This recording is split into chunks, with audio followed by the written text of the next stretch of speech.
नमस्कार।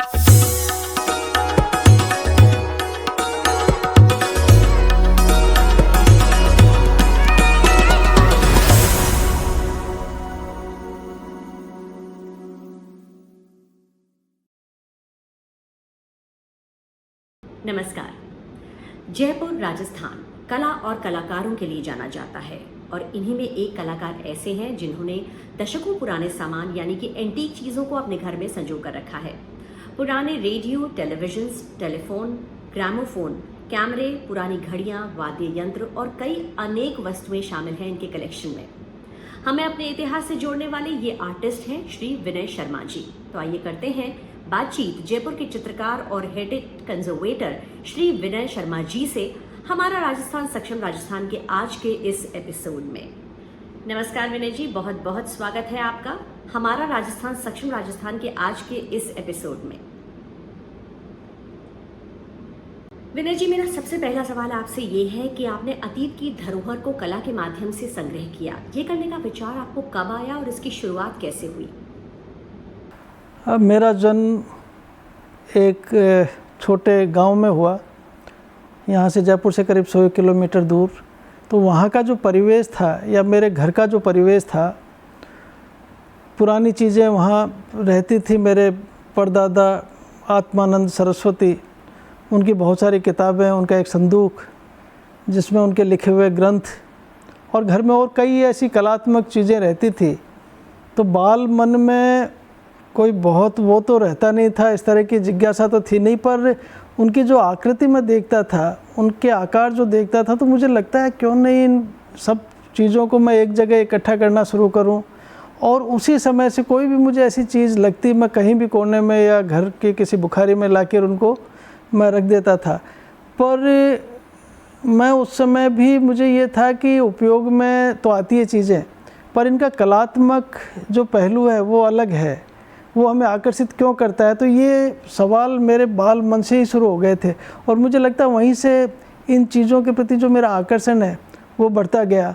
दूसरा, अतीत को बिना जाने हम अच्छे भविष्य की कल्पना नहीं कर सकते। तो मेरा मानना है कि इन चीज़ों को अगर हम संभाल के रखेंगे तो निश्चित रूप से भविष्य में युवा पीढ़ी को भी एक कुछ नई चीज़ें देखने का मौका मिलेगा।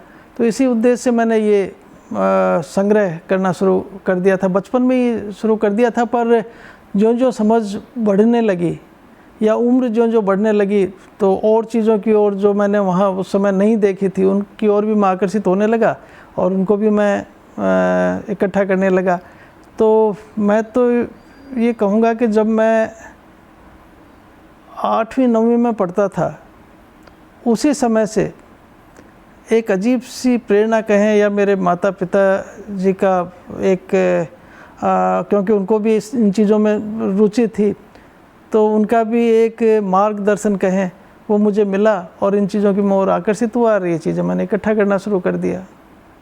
जी, हमारी भारतीय परंपरा को आज के युवाओं से अवगत कराने के लिए आप किस तरह के उपाय कर रहे हैं, आप जानना चाहेंगे आपसे। हमारे युवा, जब ये ग्लोबलाइजेशन शुरू हुआ, वैश्वीकरण हुआ, तो एक अजीब सा भटकाव शुरू हो गया। हम पाश्चात्य की ओर ज़्यादा आकर्षित होने लगे।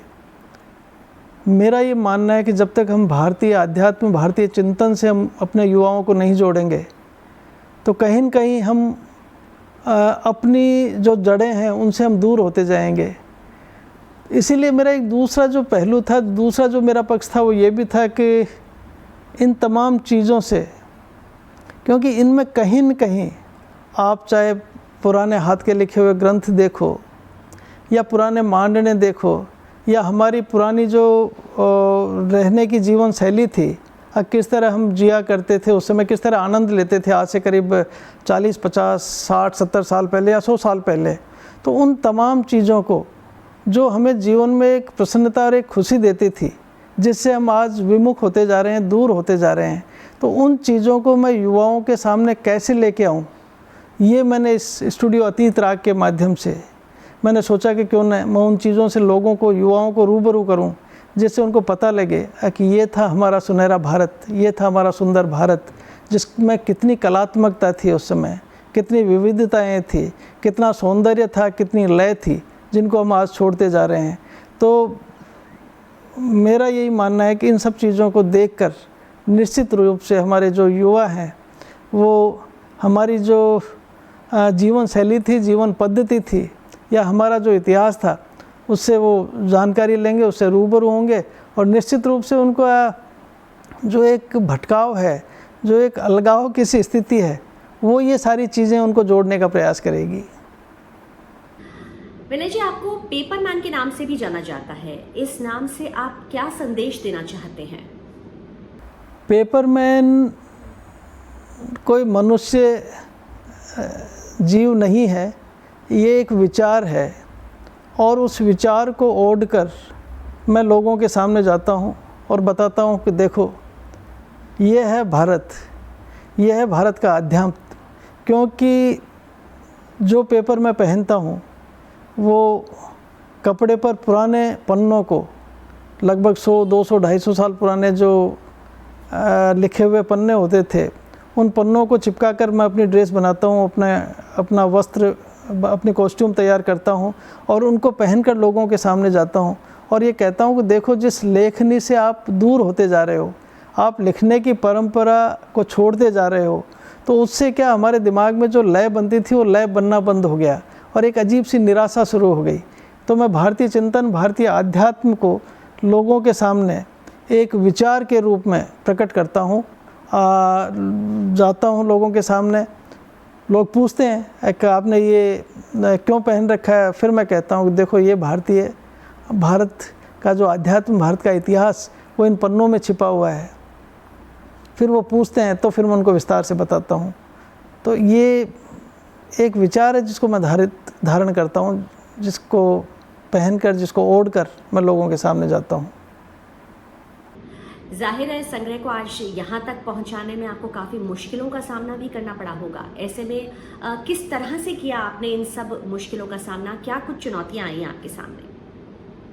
बिल्कुल सही कहा, लेकिन जब एक जुनून, एक प्रबल इच्छा आपके मन में होती है तो सब चीज़ें आसान से लगने लगती है। चीज़ों के प्रति आकर्षण मेरा होता था निश्चित रूप से। मैं किसी चीज़ को देखता, इच्छा होती कि इसे ले लूँ। शुरू में पैसों की भी दिक्कत होती थी, हटवाड़ों में भी जाता था, बहुत गंदगी में जाके भी मैंने चीज़ें उठा के लेके आया हूँ। कई घरों में जाता था जहाँ बिल्कुल कोनों में पड़ी रहती थी और वो मुझे कहते थे कि जाके ऊपर से निकाल लो, इस बुखारी में से निकाल लो। तो उस हालत में जब उन चीज़ों को निकाल के, बिल्कुल सनी हुई चीज़ें होती थी, उनको ला के साफ़ करता, और जब उनका रूप निखर कर आता तब मुझे इतनी प्रसन्नता होती थी जिसकी आप कल्पना नहीं कर सकते। उस चीज़ की रिदम, लय और उस एहसास को अब उसने उस समय कितना जीवंत रखा होगा समाज को। एक घड़ी की आप बात मैं आपको कहता हूँ कि एक घड़ी अगर ज़रा सी ख़राब हो जाए तो उस घर को कितना बेचैन कर देती होगी। एक रेडियो अगर नहीं चले तो दिन भर उस घर में कितनी उदासी, कितनी मायूसी। तो मुझे ये लगता था कि इन सब चीज़ों ने कितना जीवंत रखा होगा उस समय, और अब लोग बाग उनको फेंक देते हैं, किस तरह उनको दुत्कारते हैं। मैं उन चीज़ों को लाकर यहाँ एक सम्मान देता हूँ, उनको सम्मान के साथ रखता हूँ और कहता हूँ सब लोगों से कि देखो, ये कितनी महत्वपूर्ण चीज़ें, जीवन का कितना अभिन्न अंग जैसा रही होंगी ये। और उनको तो दिक्कतें नहीं आई, दिक्कतें इतनी नहीं आई, सहजता से चीज़ें होती गई। और अब तो मुझे भी पता नहीं ये सब हो कैसे गया पिछले 40 साल में। मुझे खुद को आश्चर्य होता है कि ये सब चीज़ें कैसी। हाँ, लेकिन जब मुझे पता लगता कि फला उनका एक घर है, वो सामान को बाहर फेंक रहे हैं, कोई मुझे कहता है कि उनके यहाँ से अगर कुछ चाहिए आपको तो आप ले आओ, मैं वहाँ जाता, वहाँ उन घरों में, टूटे हुए घरों में से उनकी अलमारियाँ, उनकी वो जो भी वो कहते हैं कि भैया हमारे लिए बेकार है, इनको आप ले जाओ, तो मैं उनके नाम से कि ये फला व्यक्ति की अलमारी है। जैसे वैद्य गोकुलनाथ जी यहाँ के एक राज वैद्य हुआ करते थे, उनके घर से अलमारियाँ लेके आए। वैद्य पारिक साहब यहाँ थे, एक राज वैद्य हुआ करते थे, वो भी उनके घर से सोफ़ा सेट और उनके बेटे से मैं वो लेके आया। पर इन चीज़ों को लाने के बाद जो मुझे खुशी मिलती थी वो उस परेशानी से ज़्यादा अच्छी लगती थी, इसलिए ये सारी चीज़ें धीरे धीरे होती गई और ये जो संग्रह आप देख रहे हैं ये संग्रह बन गया। मुझे कहीं कोई दिक्कत नहीं हुई, मुझे कहीं कोई ऐसा आभास नहीं हुआ कि क्योंकि उस कष्ट में भी मुझे प्रसन्नता नज़र आती थी, इसलिए वो कष्ट भी मैंने सहर्ष स्वीकार करते हुए इन सब चीज़ों को मैंने यहाँ ला के एकत्रित किया। मुझे पता है कितनी गंदी होती थी, मतलब इनको मैं सुबह वहाँ ला के और यहाँ इकट्ठी करता था ऊपर। हाँ, ये एक दिक्कत ज़रूर आई घर में कि जब प्रतिमा मेरी वाइफ जब कोई मैं सामान लेके आता तो उसका मुझे डर ज़रूर लगता था कि वो, क्योंकि वो हमेशा कहती थी क्या कबाड़ आप इकट्ठा करते हो या इनका क्या इसका महत्व निकलेगा, तो मैं उससे ज़रूर मैं थोड़ा सा डरता था। लेकिन अब जब उसको एहसास हुआ कि इन चीज़ों का ये कितनी तपी हुई चीज़ें हैं, कितना समाज को इन चीज़ों ने दिया है, तो इनके लिए कोई एक स्थान तो ऐसा हो जहाँ इनको इज्जत मिले। तो इसलिए चीज़ों में जो परेशानी हुई लाने में, लेकिन उससे ज़्यादा मुझे प्रसन्नता हुई और आज मैं इतना खुश हूँ कि मैं कितना भी निराश हूँ, मैं जब इस जगह आके बैठता हूँ तो मुझे एक अजीब सी संतुष्टि मिलती है, एक मेरी निराशा दूर होती है और एक ऐसी जगह बन गई जो मैं कहता हूँ कि एंटी डिप्रेशन जो निराशा को दूर करने वाली एक जगह ये मेरी बन गई है। और अब आपसे जानना चाहेंगे कि आपके इतने बड़े संग्रह घर में सबसे निराला अद्भुत क्या है?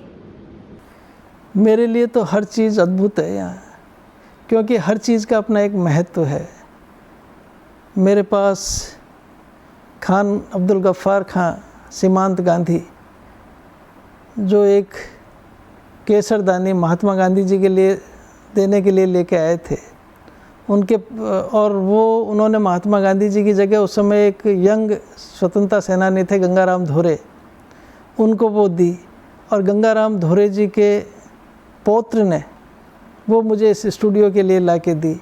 तो कई ऐसी चीज़ें हैं जिन्होंने जो ऐतिहासिक भी हैं और आगे आने वाली पीढ़ी को प्रेरणादायक भी है।